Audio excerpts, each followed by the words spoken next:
Hello everyone! As I'm sure all of you have heard, since it's literally everywhere on the internet, Classic or Vanilla World of Warcraft servers were announced some days ago, along with the new expansion at BlizzCon. As a vanilla player, I couldn't have been more thrilled to hear about this, and chances are you are either anxiously waiting for it to go live, or you're grinding Snowdust Spores on Elwyn Forest, trying to relive it before it does go live. My case being the latter. However, what does this exactly mean? Are we getting vanilla servers with adjusted features, such as the retainment of things such as achievements, or are we getting a definitive 100% original vanilla WoW experience? For now, it is unknown, and while I hope it is the latter, we are here to count down the top 10 things to look forward to for the upcoming Classic World of Warcraft server, be it you're a veteran or a new player. Number 10. Harder leveling experience. Taking a leap back in time, we're met with a far harsher environment than the one which we are faced with today. Let's begin at leveling. From level 1 to 60, it was a real freaking journey from start to finish. You would have to be very careful as to spending your mana and have some pretty good health control, or else you'd die. Things such as pulling more than 2 mobs, which in itself was quite the risk, were simply not possible. Things such as grouping up with friends just for questing was quite common, and the number of elite monsters was much higher.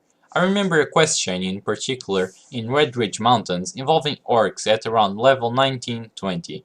That was quite the hard task and had you looking for 4 more people just to kill some elites. With harder mobs and lower XP rates, you will take a bit longer than today to reach the maximum level. And what I mean by this is that if you would reach level 60 within a few months, then you will be considered fast. From today's speedrun to level 60 of under an hour, that falters in comparison, but that's what all the fun was about. You'd become 60 and it felt like a real freaking accomplishment, maybe like clearing Mythic with a level 1. Number 9. Dungeons or instances. There was no group finder for dungeons at the time, so you would have to use the chat to find groups for those. Yeah, I know, horrible, right? Not to mention that they were much harder. Even at the entrance of the instance, these were usually populated with a lot of elites, so it was a real struggle even before you got to enter the instance. Nowadays you just queue up for an instance, wait a minute or two, or maybe 20 if you're an unlucky DPS. Get into the instance, clear it at all as fast as you can, and all of this with zero communication. Back then, if somebody pulled more than one group of mobs, it would mean a wipe, and this meant that communication was crucial. Number 8. 40-man raids and harder endgame content. The now extinct 40-man raids in World of Warcraft were a big part of the endgame scene in general, and those who managed to complete them were left in high regards by everyone else. Just so you have a clear picture, only 23 guilds cleared 40-man Nax Ramas back in the days. And out of all of those, Nihilum stands out since they cleared it out 6 months earlier than all the other guilds. You've probably heard of them or their guild leader, whether you've played Vanilla WoW or not. Things were much harder all around, and the endgame scene was no difference. Something that can't be compared to nowadays mythic raids, which are cleared by most existent raiding guilds. Number 7. Better community. It might be a bit unlikely that we get to see the same old community that used to exist back then, and this is mainly due to some things. It's a much larger fanbase nowadays. It was so little that people knew most people on their servers. All the jokesters, PvP maniacs, and enthusiasts were friends with each other, or had a real competitive scene going on. Looking back at my server's endless duels between the Night Elf warrior Pantera and the Orc shaman Ronish, which were often met with quite a lot of spectators, and were the hot topic of many realm discussions. And their rivalry was something to get the day hyped up for everyone. And overall, I hope that we can recreate the same good old moments I myself was lucky enough to have experienced. Between Baron's chat and Ironforge duels, Azeroth just isn't the same without good company. Number 6. Epics were epic. When an epic dropped, everyone screamed need at the top of their lungs, like they just discovered the first naked lady to arrive on their island in 35 years. Epics were in fact epic. For the most part, you would roam around for 60 levels in greens and blues, and even then, you would be lucky if you were to receive an epic. Things like people in full epic gear were quite unusual, as even the epic PvP set was only available to rank 14s, and people in raiding gear was quite a sight to behold on capital cities. Number 5. Traveling System. Okay, so you just created your character, took an hour to decide your name if you're me, go out there, do your starting zone quests, get to level 5 or 6, take a bunch of time traveling to the next city, get there, repeat the process, and so onwards. It was truly World of Warcraft. Every time you reached a city or a checkpoint, you thought, this is it, this is the end. And there was like a lot more to explore. A smaller world than today's for sure, but it was made a lot bigger by different traveling systems. Nowadays you can just fly anywhere in less than a minute, due to 310% speed fly mounts, which are accessible to anyone and such, and it is a much bigger world made small. Even epic mounts back then were hard to get, since riding plus the mount cost would round up to quite a lot more than most people had, and seeing a level 60 with 60% riding for a few months was something that we would see quite often, and believe me, you haven't known the adventure and joy till you've spent 2 hours getting from Ironforge to Stormwind, and being told of the alternative. What do you mean there's a train going from one capital to another? Why was I not told of this before? Number 4. Pandas? Pandas? Who the hell came up with the idea of putting docile, peace-filled, black and white bear look-alike creatures in a world filled with war? What? That's not the next segment. Oh right, World PvP. Well, I guess that works too. My apologies to all Pandaren lovers out there. World PvP was the hype. Endless Taran Mill and South Shore battles are definitely something to look forward to, and World PvP in general was left in high regards. Things would start out simple, most likely a 1v1 between 2 players, then one would call for a friend, then the other one would call for 2 friends, and so onwards, until you'd have 100 players battling out not really sure of the reason why. Was it a fiesta? Yes.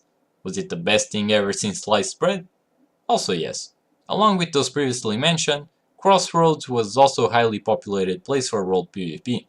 I remember joining a party along with some friends to raid Crossroads, and being met with defenders waiting for us already there. Those few moments before the fighting began and where everyone was just standing around looking at each other with their weapons drawn, waiting for the guy to make his first move, were breathtaking. Number 3. Capital cities and outskirts. Everything was just more lively, never-ending duels being set almost everywhere on the globe, but mainly on the outskirts of capital cities. This still kinda exists, even on Legion, but it isn't quite the same. You will reach the point of having 15 people watching your duel, and having 3 in line waiting to do you too. Between that and socializing, things were much different. People would sit around talking about random stuff, and it just made everything feel authentic. It made capital cities truly feel like cities, and for sure the main place of hangouts. Number 2. PvP movies.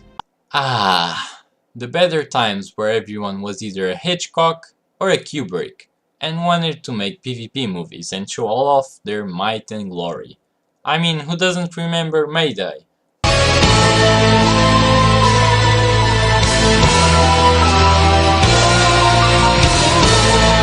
Unbreakable.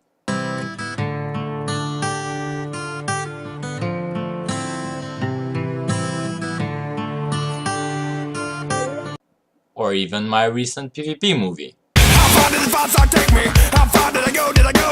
Had to be where the nightmare made me. Fuck just had to be. So clear of the far parts from me. How far did they go? Did they go?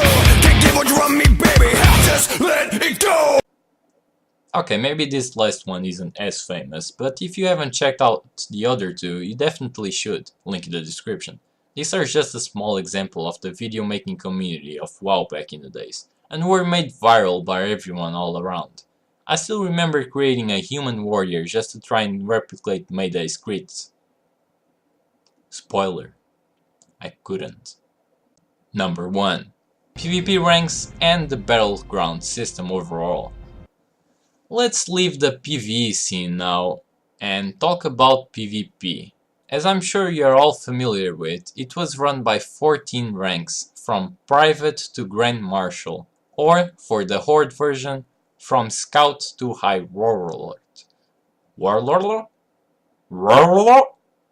You get the point, the ladder being one of the hardest things to achieve in World of Warcraft. The grind was just ridiculous. It was a bit of a complicated system, so I won't go into detail, but essentially you will have to farm honor for months, playing quite a lot of hours every day in the process. While I cannot say I was the best player back then, or even nowadays, I remember farming for a month and only reaching Master Sergeant, which was the 4th rank? Wait, that can't be right. Huh. Grand Marshals or High Warlords were highly respected on all servers, and were often the embodiment of that server's PvP community, especially since they usually received help from their guilds or friends on obtaining these ranks. It was not a rare sight for a PvP movie from a Grand Marshal or a High Warlord to have thank yous at the end of the video, to everyone who helped them out down the road. Which ends up being also one extra example of a great community. Best grinding techniques were doing role PvP while waiting for your battleground queue to show up. Which, while on the subject, let's talk about Ahn'Qiraj Valley. It still exists nowadays, but it's just a shadow of its former self, really. Nowadays it's summed up as, alright, who's the tank? Charge forward and let's see who can finish under 15 minutes first? The long-lasting battles are gone, and it was certainly the battleground for the PvP enthusiasts. Honorable mention to you having to go out in person to the battle masters to enlist yourself for the BGs. Like for example, I remember the Ahn'Qiraj Valley battle master in Hillsbeth Foothills. It was like a dwarf on a ram or something. The guy was weird. It really made everything seem more unique, and it made you truly feel like you were contributing to your faction's cause. Well, that's it for the top 10, everyone. I hope you enjoyed it as much as I did. Vanilla WoW ended up being quite a lot of my childhood, and with my whole family playing it, it was quite a lot of fun. It definitely brought a lot of good memories to my life, and I hope I get to make many more with the upcoming vanilla server. We'll see. For now, thanks for watching, subscribe and like if you did, and see you on Azeroth.